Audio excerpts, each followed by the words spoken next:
¿Qué tal? Sean todos bienvenidos a esta última sesión del año. Estamos por terminar el año 2025 y estamos por comenzar un nuevo año lleno de bendiciones, lleno de oportunidades para evangelizar. Sean bienvenidos a esta sesión donde comentaré ahora el texto del Evangelio que la liturgia nos propone para este día 1 de enero, día de la solemnidad de Santa María, Madre de Dios. Bien, pues este 1 de enero de 2026 celebramos la solemnidad de Santa María, Madre de Dios. Le he puesto como título a este comentario: Ella guardaba todas estas cosas y las meditaba en su corazón. Tomado del Evangelio de San Lucas, capítulo 2, versículos 16 a 21. Hacemos nuestra oración inicial en el nombre del Padre y del Hijo y del Espíritu Santo. Amén. Padre Santo, te agradecemos por el don de la vida y el don de la fe. Hoy que nos reunimos en tu nombre para profundizar la Sagrada Escritura, te pedimos que nos envíes el don del Espíritu Santo, con el fin de que nos ayude a comprender el sentido salvífico del texto evangélico que estamos por estudiar y lo hagamos vida. Te lo pedimos por Jesucristo nuestro Señor. Amén. Pasamos a la lectura del texto del Evangelio. Del Santo Evangelio según San Lucas. En aquel tiempo, los pastores fueron a toda prisa hacia Belén y encontraron a María, a José y al niño recostado en el pesebre. Después de verlo, contaron lo que se les había dicho de aquel niño, y cuantos los oían quedaban maravillados. María, por su parte, guardaba todas estas cosas y las meditaba en su corazón. Los pastores se volvieron a sus campos, alabando y glorificando a Dios por todo cuanto habían visto y oído, según lo que se les había anunciado. Cumplidos los 8 días, circuncidaron al niño y le pusieron el nombre de Jesús, aquel mismo que había dicho el ángel antes de que el niño fuera concebido. Palabra del Señor. Gloria a ti, Señor Jesús. Si les gusta este tipo de contenido, denle like al video, suscríbanse al canal y activen la campanita de notificaciones para que YouTube les mande un aviso cada vez que yo suba un nuevo comentario a la palabra de Dios. Y ahora continuemos.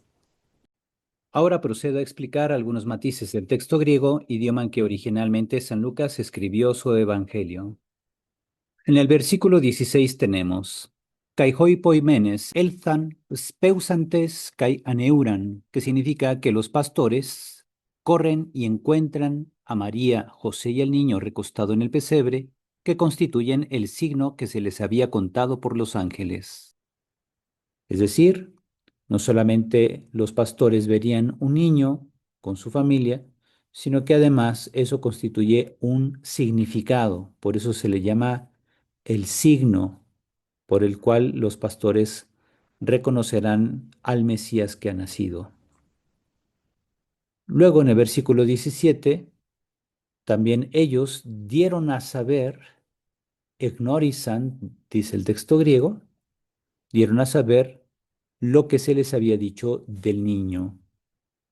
Ignorizan peritu rematos tu lalecentos autois peritu paidiu tutu. Así, ellos participan del anuncio, convirtiéndose en evangelizadores de José y María. Todos se maravillaron de las cosas anunciadas a ellos por parte de los pastores. Aquí viene entonces la construcción que nos va mostrando cómo se goza de la alegría del anuncio. Primero los ángeles llenos de alegría anuncian a los pastores, luego los pastores también llenos de alegría anuncian a José y María lo que se les ha dicho acerca del niño. Y así nosotros que escuchamos el Evangelio, también estamos llamados a participar de este gozo al anunciar a otros que Jesús, el Salvador, nos ha nacido, que ha nacido para nuestra salvación. En el versículo 19 se dice: María custodiaba con delicadeza, lo que significa sineterei, todas estas palabras de los pastores, pandatarrematatauta, es decir, todas estas palabras, ponderándolas o reflexionando sobre ellas en su conjunto. Es lo que significa este participio simbalusa, que viene de sim y balo, La preposición sin significa algo conjunto y balo es lanzar, arrojar, o en este caso poner juntos los acontecimientos que se están meditando. Por eso pongo ponderándolas o reflexionando sobre ellas en su conjunto. Ella lo hace para comprender el significado de tales palabras con el fin de establecer su recta interpretación bajo la guía del Espíritu Santo. Esto lo hacía María en su corazón, en te cardia utes. Recordemos que el corazón es, en la antropología bíblica, desde el Antiguo Testamento, la sede del pensamiento, de la inteligencia, del discernimiento y de la voluntad. No es sede de solo sentimientos, como comúnmente interpretamos el corazón en nuestros días. Aquí María medita y discierne las palabras de los pastores, su testimonio, siendo ella iluminada por el Espíritu Santo. En el versículo 20, los pastores volvieron a su vida ordinaria. Dice el texto, hipestrepsan. Los pastores literalmente volvieron sobre sus propios pasos, pero ahora asumiendo una actitud diferente. La revelación los ha cambiado, los hace vivir en el gozo, por lo que van glorificando y alabando a Dios. Doxatzontes kai ainuntes ton theon, por cuanto han escuchado y visto, por cuanto ecusan kai eidon, lo que han escuchado y visto, según lo que se les había anunciado. Kazos el alece prosautus. Esta es la situación de quien se ha abierto a la gracia divina y se ha dejado transformar por la irrupción del Señor en su vida. Los pastores reconocen el primado de la revelación. Solo así se puede glorificar a Dios. Tras oír el Evangelio y dar testimonio de la acción del Señor en la historia personal, uno puede alabar a Dios en verdad. Finalmente, en el versículo 21 se dice, y al cumplirse los 8 días para circuncidarlo, le pusieron por nombre Jesús, el mismo mencionado por el ángel antes de que ella lo concibiera en el seno. El pasaje subraya la vida de piedad de los padres de Jesús que actúan conforme a la ley de Moisés y también obedeciendo a la palabra del ángel que había dicho que el nombre del niño sería Jesús. Por tanto, es un versículo que resalta la religiosidad de San José y de la Santísima Virgen María, siempre dispuestos a cumplir la voluntad de Dios. Y con esto paso al comentario. Los versículos 16 al 20 nos hablan de las acciones de Dios, testimoniadas por los pastores y actitud de María. El pesebre se presenta como con alto significado teológico. Es símbolo de la acción providente de Dios que podría provocar oposición e incluso rechazo. Precisamente el signo del niño acostado en un pesebre evoca la profecía y manifiesta el amor de Dios hacia su pueblo, introduciendo un giro radical en la historia de la salvación. La ira divina ya no pesa sobre el pueblo pecador. Los pastores, tras el anuncio angélico, reconocen ahora en el niño al Mesías, al Señor y Salvador. Las reacciones humanas no reflejan incomprensión, es más bien admiración ante una revelación divina que se hace visible y tangible, aunque envuelta en la paradoja de una manifestación tan humilde. María, por su parte, aparece como la que custodia todas estas palabras acontecidas y las medita en su corazón. Su fe implica un proceso gradual de comprensión. Ella ha escuchado el anuncio de la identidad divina del niño, pero constata el modo en que la promesa se cumple. El motivo de la alabanza de los pastores radica en lo que han visto y oído, conforme a lo que el ángel les había anunciado. La relación entre escucha y alabanza, visión y glorificación, es típica del evangelista Lucas y expresa la gran alegría por la manifestación de Dios.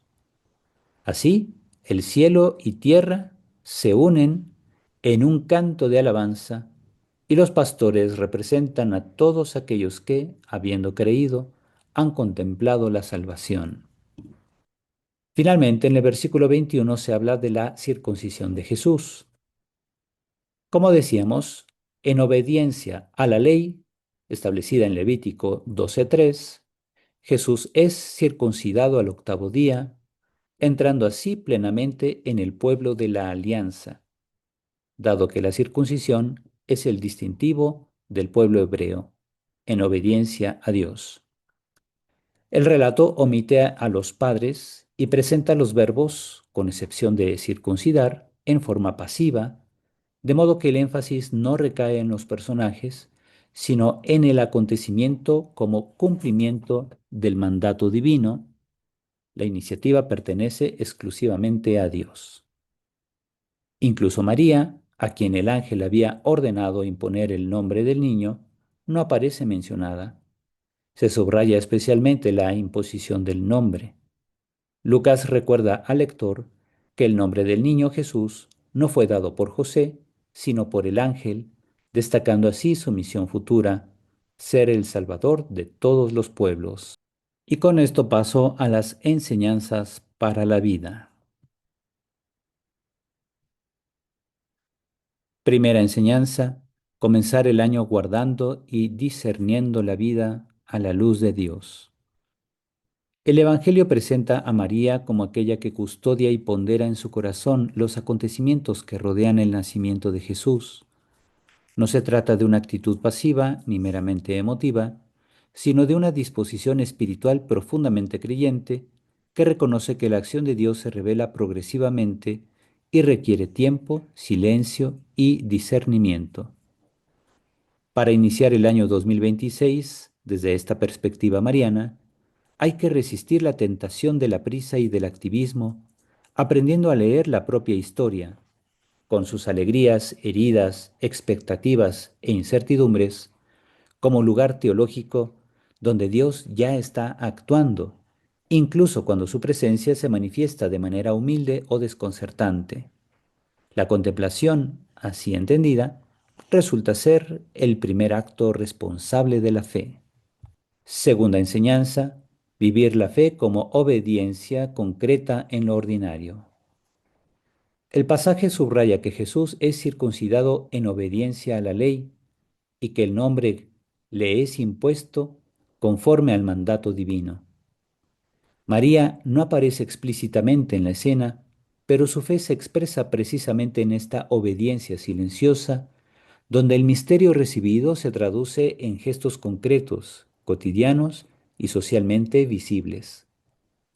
Para quienes comienzan un nuevo año, esta dimensión activa de la espiritualidad de la Virgen María nos recuerda que la fe no se reduce a sentimientos, sino que se encarna en decisiones reales: fidelidad a los compromisos asumidos, coherencia ética, respeto a las mediaciones humanas y eclesiales, y responsabilidad en la vida familiar y social.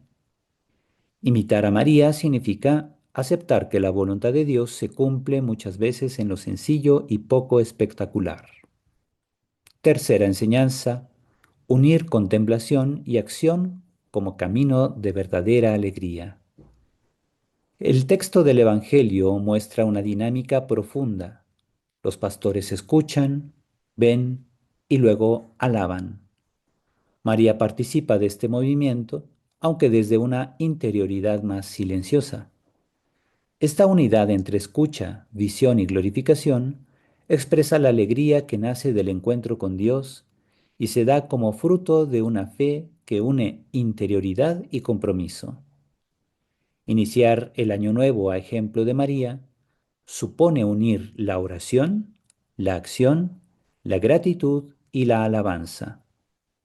De este modo, la alegría cristiana surgirá de la certeza, contemplada y vivida, de que Dios ha visitado a su pueblo y continúa actuando en la historia de cada creyente y de la humanidad entera. Y así llegamos a nuestra oración final. Señor Dios, que por voluntad y la fecunda virginidad de María nos diste el don de la salvación eterna, concédenos gozar de los frutos de la intercesión de aquella por quien recibimos al autor de la vida, Jesucristo, tu Hijo, Señor nuestro, el que vive y reina contigo en la unidad del Espíritu Santo y es Dios por los siglos de los siglos. Amén. Y así hemos terminado con el comentario al texto del Evangelio que la liturgia nos propone para este día 1 de enero, día de la solemnidad de Santa María, Madre de Dios. Espero que este comentario pueda servir a ustedes para su vida espiritual y su impulso pastoral. Me despido dándoles la bendición. El Señor esté con ustedes y la bendición de Dios Todopoderoso, Padre, Hijo y Espíritu Santo, descienda sobre ustedes y permanezca para siempre. Amén. Cuídense mucho en este inicio de año. Feliz año nuevo a todos. Dios los bendice.